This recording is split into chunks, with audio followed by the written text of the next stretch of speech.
स्वप्नील शांत आणि एकटा आपल्या कॅफेच्या कोपऱ्यातल्या टेबलावर बसून त्याच्या कादंबरीत हरवला होता. त्याला आसपासच्या गोंगाटाचा कधीच त्रास होत नव्हता, कारण तो पुस्तकांमध्येच जगायचा. त्याचं जग म्हणजे शब्द, भावना आणि कधी कधी अर्धवट लिहिलेली कविता. त्याच कॅफेमध्ये एका कोपऱ्यात आर्या शांत बसली होती. तिचं देखणं रूप, डोळ्यातली चमक आणि तिच्या हातातला कॅमेरा, हे सगळं पाहून कुणालाही वाटेल की ती या गोंगाटापासून काहीतरी खास टिपण्याच्या तयारीत आहे. ती सतत लोकांना त्यांचे हावभाव, त्यांचे जगण्याचे क्षण टिपायची.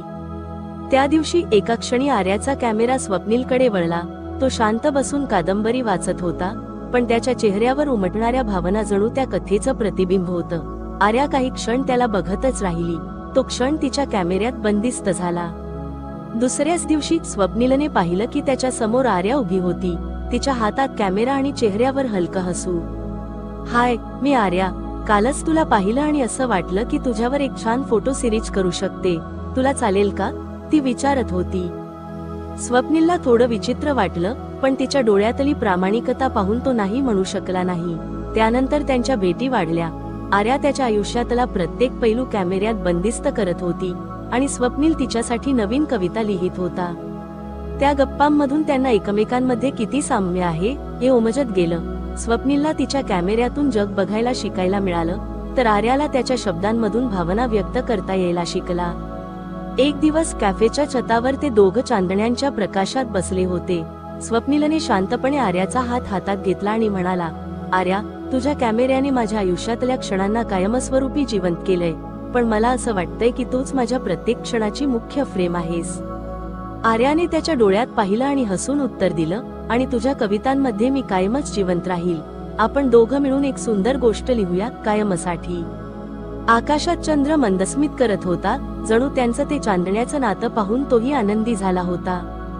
त्यानंतर त्यांच्या आयुष्याला एक नवी दिशा मिळाली. आर्या आणि स्वप्नीलने एकत्रित आयुष्याचा प्रवास सुरू करण्याचा निर्णय घेतला. आर्याच्या कॅमेऱ्यातून जणू जग जिवंत होतं, तर स्वप्नीलच्या शब्दांतून भावना पाझरत होत्या.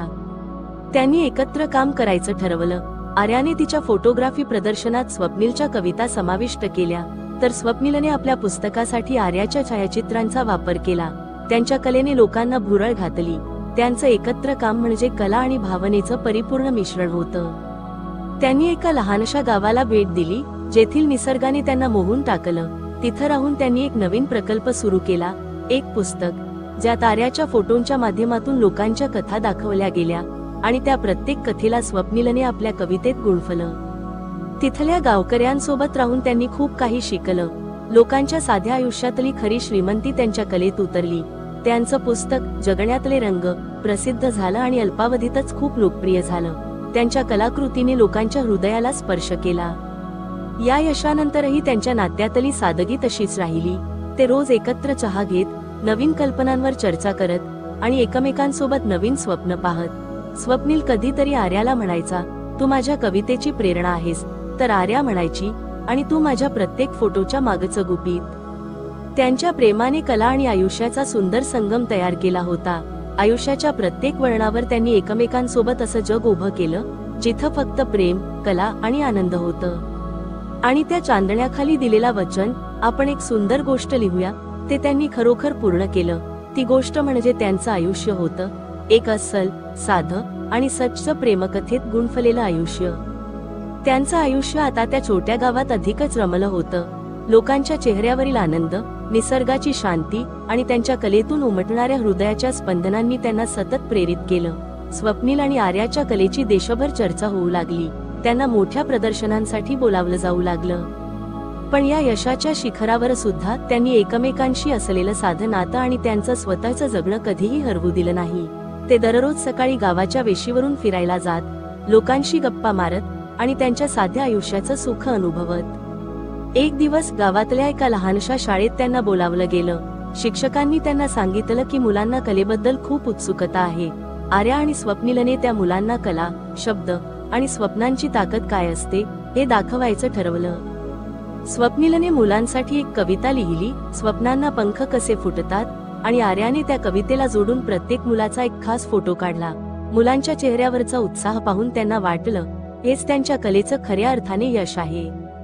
त्या दिवशी आर्या आणि स्वप्नील एका झाडाखाली बसून चहा घेत होते. आर्या म्हणाली, आपण सगळीकडे फिरतो, कला मांडतो, लोकांसमोर गोष्टी आणतो, पण माझ्या मते खऱ्या सुंदर कथा या साध्या लोकांच्या जीवनातच असतात. स्वप्नील तिच्या विचारांशी सहमत होता. हो आर्या, आपल्याला लोकांपर्यंत पोहोचायचंय, पण आपल्या पायांनी या मातीशी जोडलेलं राहणं खूप गरजेचं आहे, कारण हीच माती आपल्याला प्रेरणा देते. त्या दिवशी त्यांनी आणखी एक स्वप्न पाहिलं. त्यांनी असं ठरवलं की फक्त कलेसाठी नाही, तर गावातल्या लोकांसाठी काहीतरी भव्य करायचं. त्यांनी गावात एक कला केंद्र उभारण्याचा निर्णय घेतला, जिथे लहान मुलं, शेतकरी आणि सगळेच येऊन कलेच्या विविध शाखांमध्ये सहभागी होऊ शकतील. काही महिन्यांच्या कष्टांनंतर आर्या स्वप्नील कला केंद्र उभं राहिलं.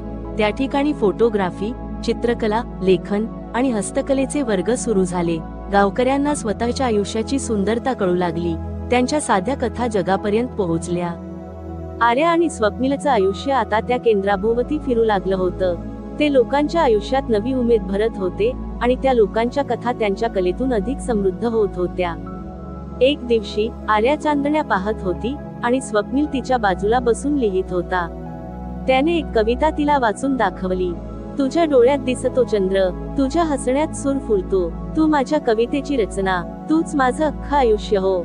आर्या हसली. तिच्या डोळ्यात हलकं पाणी आलं आणि तिने त्याचा हात हातात घेतला.